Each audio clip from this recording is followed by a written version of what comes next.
بسم اللہ الرحمن الرحیم۔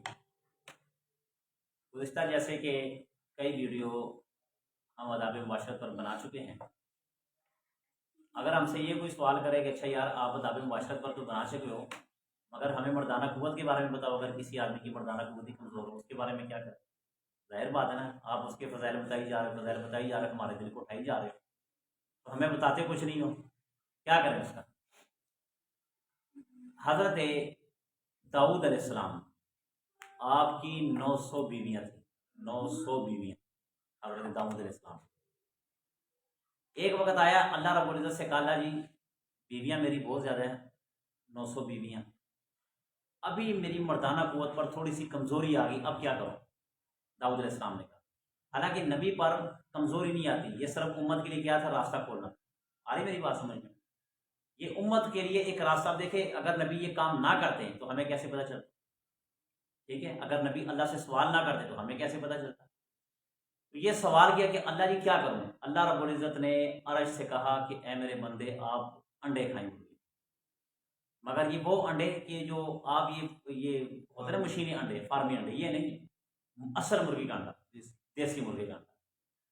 یہ نسخہ بتایا کہ آپ کھائیں، اس سے آدمی کی مردانہ قوت، مردانہ ٹائمنگ اس سے بڑھتی ہے، جو آدمی اس کو استعمال کرتا ہے۔ آپ کبھی بھی استعمال کر دیکھیں، آپ حکیموں کے پاس بھاگے پھرتے ہیں کہ حکیم صاحب 5,000 10,000 20,000 روپے لے لیتے ہیں، آپ کو وقتی طور پہ کیپسول دے دیتے ہیں، وقتی طور پہ وہ آپ بڑے خوش ہو جاتے ہیں کہ یار 1 ہفتے تک 2 ہفتے تک وہ چلتے رہتے ہیں کیپسول، آپ کہتے ہیں میں ٹھیک ہو گیا ہوں، اس کے بعد جیسے کیپسول ختم آتے ہیں حکیم کی دروازے، آپ اس حکیم سے کیوں نہیں مانگتے سدا بہار آپ کو ٹھیک کر؟ اس سے مانگے، اور وہ یہ ہے کہ آپ انڈوں کا استعمال کریں، آپ کر کے دیکھ لیں۔ سردی میں یہ کہ سردی میں آپ مسلسل کر سکتے ہیں مگر گرمی میں مسلسل نہیں۔ گرمی میں مسلسل کھاؤ گے تو پیلے ہو جاؤ گے، پیلا یرکان ہو جائے گا، پیشاب پیلا ہو جائے گا، آپ کو پتا اس کے نقصان ہوتے ہیں نا، ہیٹ اپ بہت ہوتی ہے، گرم بہت ہوتا ہے۔ تو سردی میں آپ کھائیں، اور اگر گرمی کا موسم ہو تو گرمی میں آپ ایسا کریں 1 دن کھائیں اور 2 دن بعد، اور اصل طاقت اگر آپ نے اسے حاصل کرنی ہے طاقت، تو وہ طریقہ اس کا یہ ہے کہ انڈا توڑیں اور نہار میں اس کو پئیں، مگر یہ کون کرے گا؟ بڑا مشکل ہے، ٹھیک ہے، بڑا مشکل ہے۔ تو جو آدمی کے اس سے بڑی طاقت حاصل ہوتی ہے، ایک یہ طریقہ۔ دوسرا طریقہ یہ ہے کہ جو آدمی نہار منہ، صبح نہار منہ شہد کی چمچی، شہد کی 1 2 3 چمچی استعمال کرے، اس آدمی کو بھی اللہ رب العزت بے پناہ اس کی جسم کے اندر اور مردانہ طاقت اس کے اندر آ جائے۔ آج کا جو ٹائمنگ کے حوالے سے بڑے پریشان ہوتے ہیں نوجوان، اکثر پوچھتے رہتے ہیں ٹائمنگ کا رولا، اور ہے واقعہ کیونکہ ہماری خوراک ہی ایسی ہے۔ ظاہر بات ہے، یہ تو ایک عام سی بات ہوگی، جب کھانے برگر شوہر میں اس نے تمہیں کیا ٹائمنگ دینی؟ اس نے تمہیں قبر تک ٹائمنگ دے دینی، ٹھیک ہے۔ تو جو نوجوان اس بارے میں پریشان ہو، شہد کا استعمال کرے، انڈے کا استعمال کرے، انشاءاللہ اللہ کے حکم سے دیکھیں پھر بہاریں آتی ہیں۔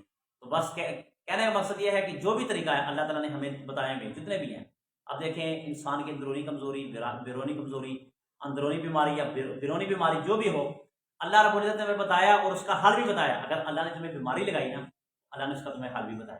اب دیکھیں سردی آتی ہے، سردی کے لیے بستر باہر آ جاتے ہیں، گرمی آتی ہے اس کے لیے اے سی باہر آ جاتے ہیں، یعنی کہ اللہ رب العزت نے ہر چیز کے لیے ایک مؤثر علاج انسان کو بتلایا ہے۔ اگر انسان اس پر عمل کرے، اللہ سے دعا ہے کہ اللہ تعالیٰ ہمیں نبی پاک صلی اللہ علیہ وسلم کے طریقے پر عمل پیرا ہونے کی